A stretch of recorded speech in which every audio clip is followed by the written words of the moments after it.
মাননীয় স্পিকার, কথায় আছে যেখানে খেলার মাঠ সচল সেখানে মাদক এবং হাসপাতাল অচল।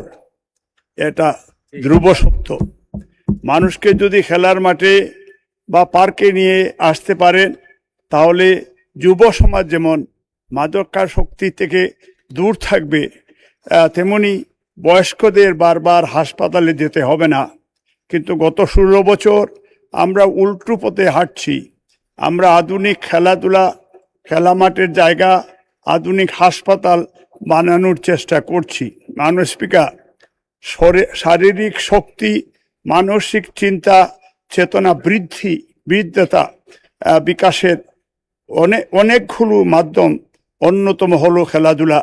খেলাধুলা সুস্থ শরীর গঠন, সঠিক ব্যক্তিত্ব বিকাশ ও মানসিক বিকাশের কার্যকর ভূমিকা পালন করে। মাননীয় স্পিকার, খেলাধুলা শিশু তরুণদের আইন অনুসার করে শেখায় শৃঙ্খলা, সময়ানুবর্তী নেতৃত্ব দানের ক্ষমতা, সমাজ ও দেশের প্রতি দায়িত্ববোধ শেখায়, নানা পরিস্থিতি সামাল দিতে শেখায়, আবেগ নিয়ন্ত্রণ করতে শেখায়, পরাজয় মেনে নিতে শেখায়, উপস্থিত বুদ্ধি বাড়ায়, আত্মবিশ্বাস বাড়ায়, নতুন পরিস্থিতি সামাল দিতে শেখায়,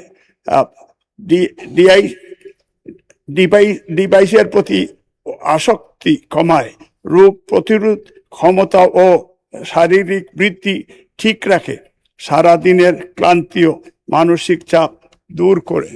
মাননীয় স্পিকার, আমার অ্যাকচুয়ালি যেহেতু সময় বেশি নাই, আমাদের মূল বিষয়টা হচ্ছে এই যে খেলাধুলা, স্পোর্টসকে আরো প্রমোট করার জন্য